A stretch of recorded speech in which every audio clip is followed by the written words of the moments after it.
وبركاته.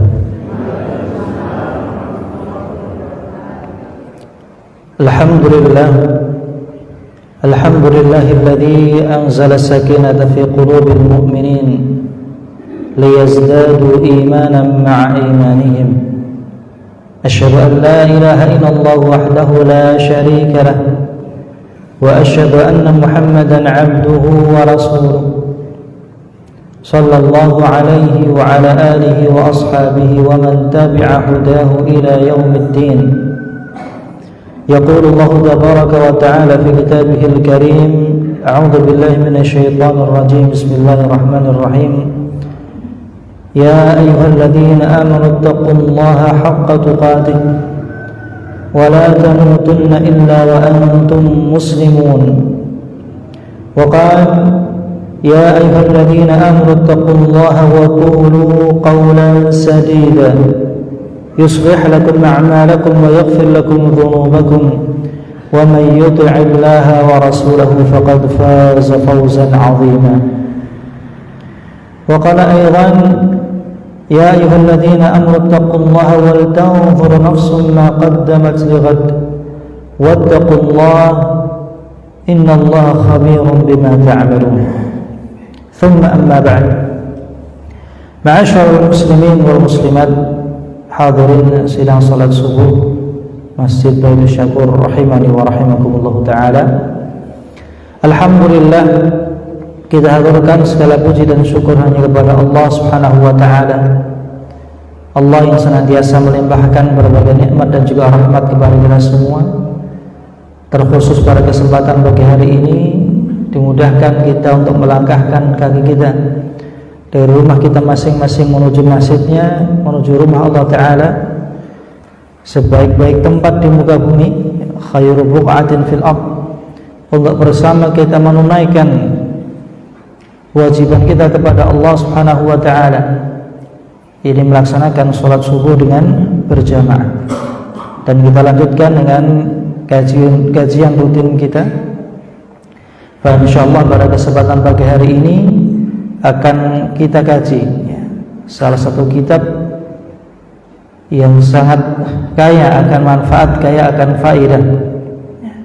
Kitab yang berkaitan dengan seluk-beluk daripada ibadah, akhlak, dan juga tazkiyatun nafs. Ini kitab Mukhtasar Minhajul Qasidin yang ditulis oleh Al-Imam Ibn Qudamah Al-Maqdisi rahimahullahu ta'ala. Salawat serta salam kita sanjungkan kepada junjungan kita, tauladan kita, Rasulullah Muhammad sallallahu alaihi wasallam, Rasul yang Allah bekali mukjizat yang agung, mukjizat yang abadi, bukan berupa tongkat sebagaimana tongkat Nabi Musa, bukan sebagaimana mukjizat Nabi Isa yang menghidupkan orang yang mati atau menyembuhkan orang yang buta ataupun kusta. Namun mukjizat itu adalah mukjizat abadi berupa Al-Qur'anul Karim yang Allah jadikan sebagai hudan lil muttaqin, petunjuk bagi setiap hamba yang bertakwa kepada Allah Subhanahu wa ta'ala. Jikalau mukjizat yang lain terbatas akan dimensi tempat dan waktu, bahkan banyak mukjizat itu disaksikan hanya seketika pada waktu itu dan tidak terulang. Namun tidak dengan Al-Quran.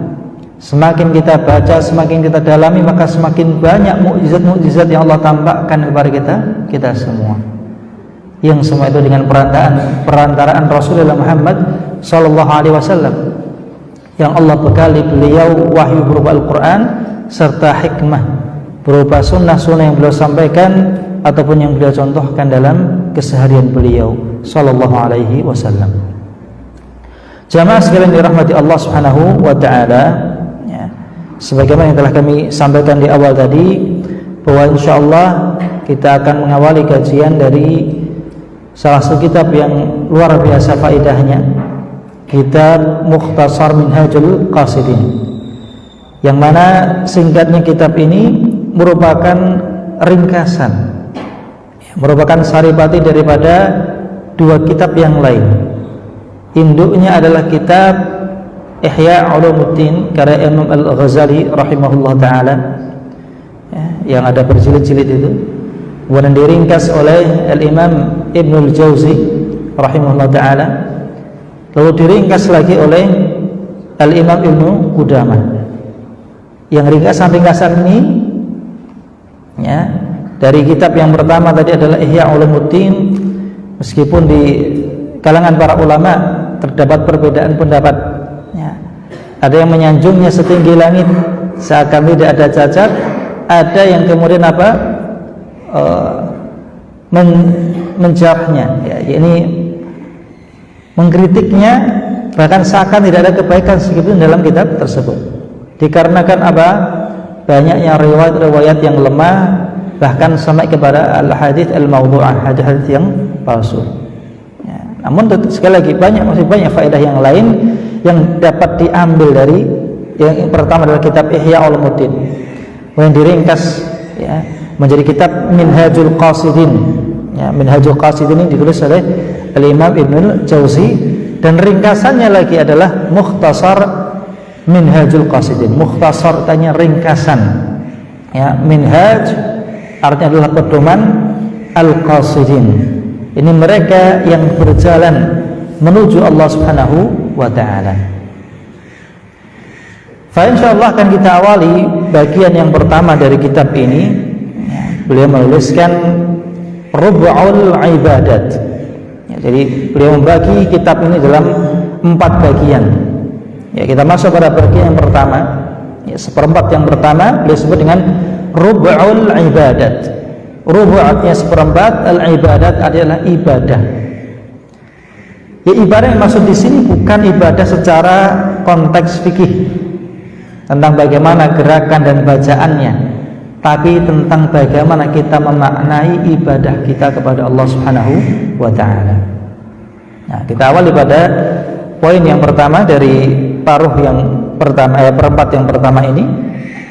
Qala al-muallif rahimahullah ta'ala, al-awwal yang pertama, kitabul ilmi wa fadlihi wa ma yata'allaqu bihi. Jadi tentang bab ilmu serta keutamaannya, serta apa yang berkaitan dengan ilmu dan keutamaan ilmu. Sebagaimana kita ketahui ma'asyal hadirin, agama Islam bukanlah agama yang dibangun di atas dongeng, bukan agama yang dibangun di atas tradisi, apa kata nenek moyang, apa kata orang-orang dahulu. Tidak sama sekali.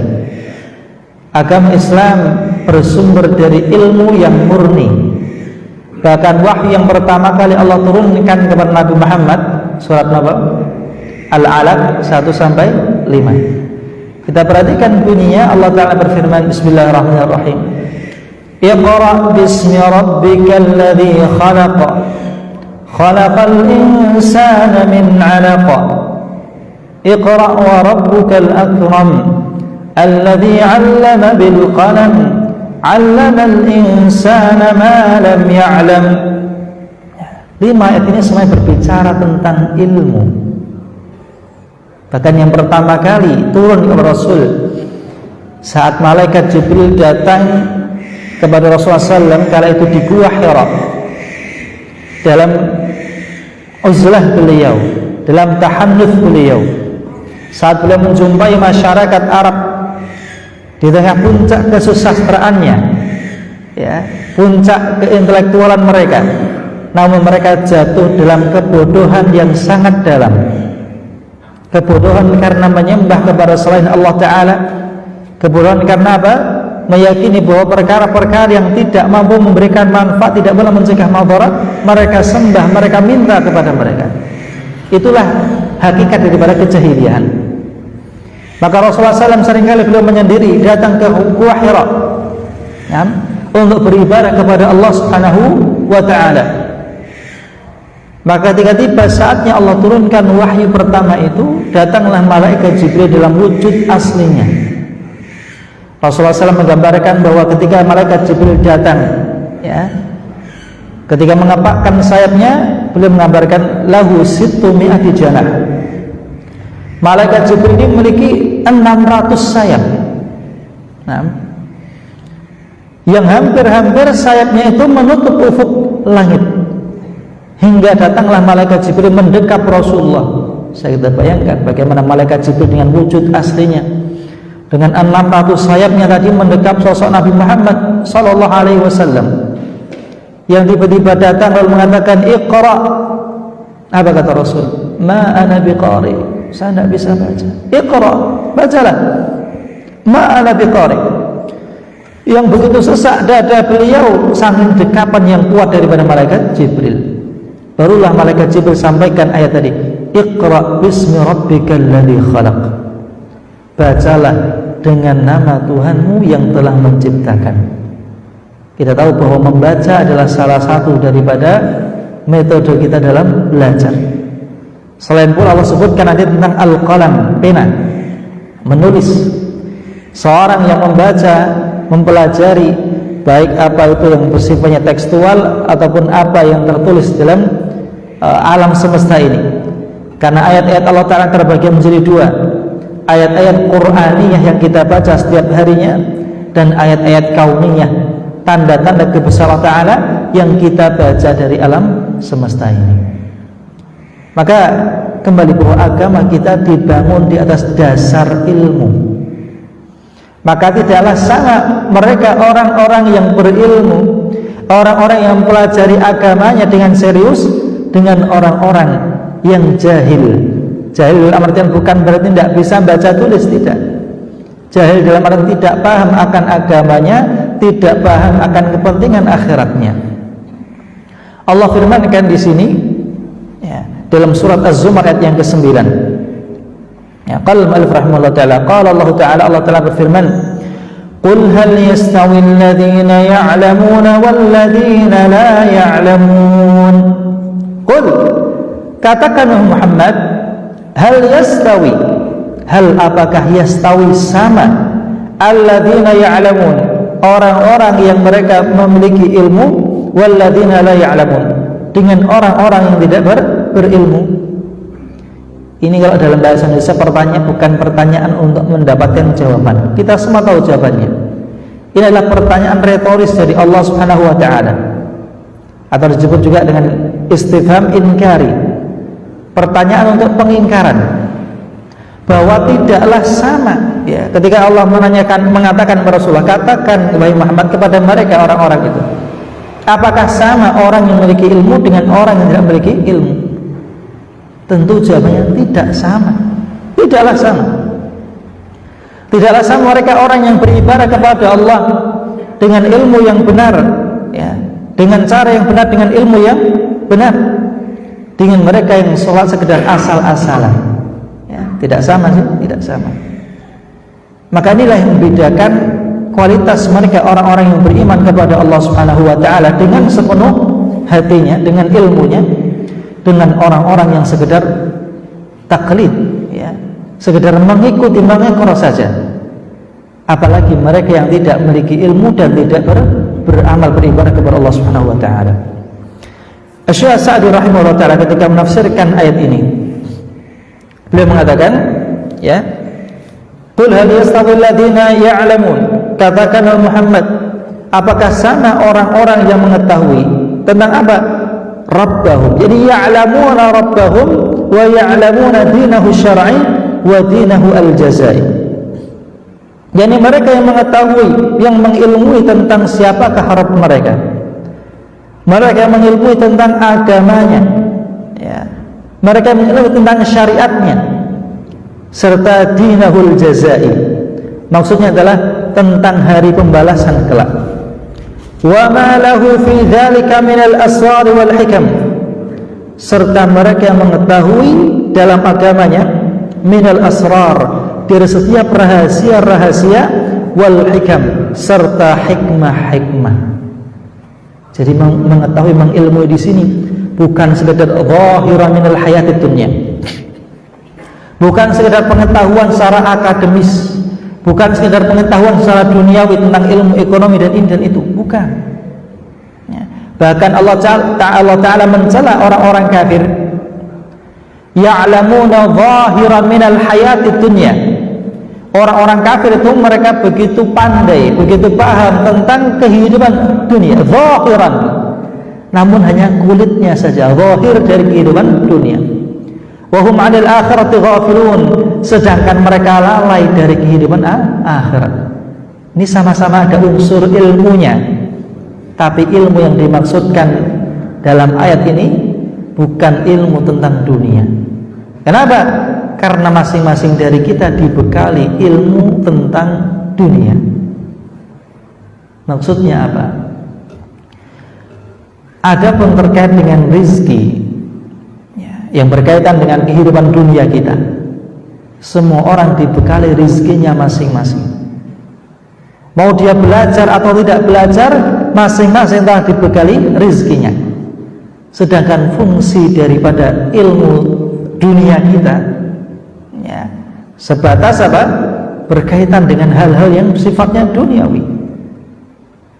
Sedangkan ilmu yang untuk akhirat, maka inilah yang akan menghantarkan kebaikan untuk dunia dan akhirat kita.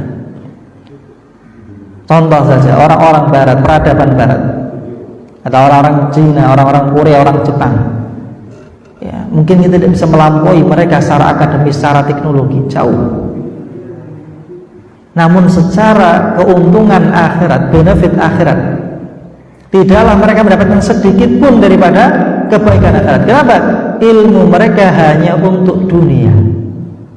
Ilmu mereka hanya untuk mendapatkan dan mengejar dunia yang masing-masing dari kita telah dituliskan jatahnya oleh Allah Subhanahu wa ta'ala.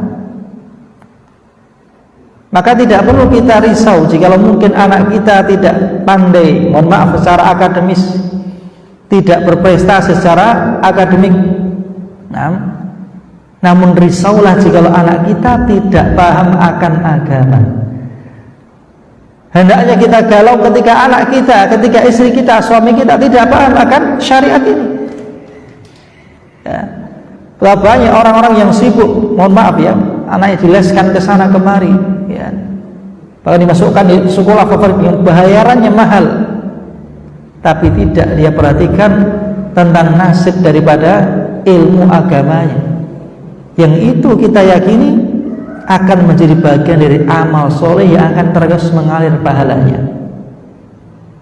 Maka kembali di ayat tadi, Allah Ta'ala menekankan kepada Rasulullah, katakan kepada mereka, apakah sama orang yang paham akan siapa Rabbnya, akan seperti apa agamanya, tentang bagaimanakah rahasia-rahasia dalam syariat ini, walladzina ya'lamun, dan orang-orang yang tidak mengetahui syai'an min dzalik, sedikit pun dari hal itu, la yastawi haula'i wa haula, tidaklah sama mereka dengan mereka ini, kama la yastawi al-lailu wan nahar, sebagaimana tidaklah sama antara malam dengan siang, wadhiya wa dhalam, tidak sama antara sinar dengan kegelapan, wal ma'a wan nar, tidak sama antara air dengan api.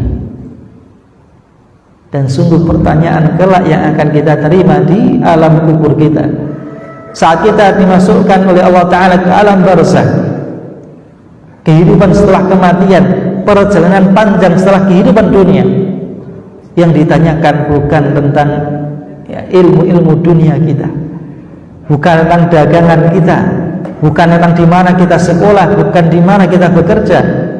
Pertanyaannya adalah tentang siapakah Rabbmu, siapakah sosok yang datang kepada menyampaikan ilmu, yakni para rasul, dan apakah agama, seperti apa agama. Pertanyaan yang tidak akan mampu dijawab kecuali mereka yang telah membekali diri dengan ilmu yang benar, dengan amal yang soleh, dengan iman yang tulus kepada Allah Subhanahu wa ta'ala.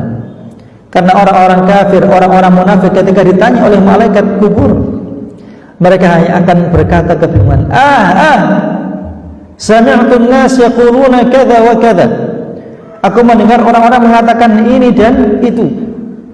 Tidak satupun yang berbekas dalam benak mereka, dalam hati mereka, tentang agama yang mereka tinggalkan ketika di dunia. Innama yatadzakkaru ulul albab, sesungguhnya yang dapat mengambil pelajaran itu hanyalah ulul albab. Siapa itu ulul albab? Orang-orang yang memiliki al-albab itu jamak dari lub, artinya adalah pemikiran, otak. Yang dapat mengambil pelajaran tadi hanyalah orang-orang yang berakal, yakni ahlul uqul az-zakiyah.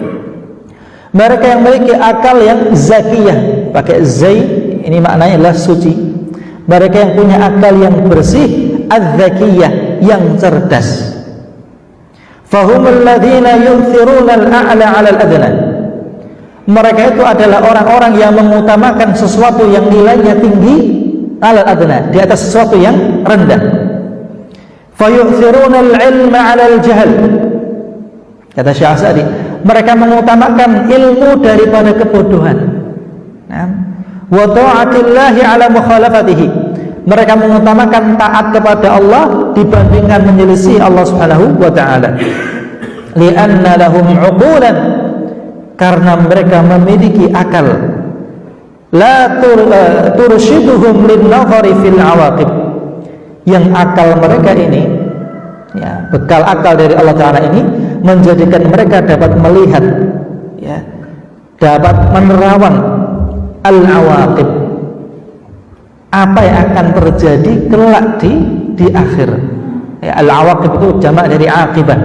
Akibat itu sesuatu yang ada di akhir. Bi khilafi man la rubba lahu wala aql. Berbeda dengan orang yang tidak punya akal, orang yang tidak punya, mohon maaf, otak tadi. Fa innahu yattakhidhu ilahahu hawahu. Maka orang yang demikian menjadikan hawa nafsunya sebagai sesembahan, sebagai Tuhan. Kenapa? Memperturutkan hawa nafsunya kemana hasratnya ingin, ya, maka dia ikuti hasrat tersebut. Beda dengan ahlul uqul az-zakiyah tadi.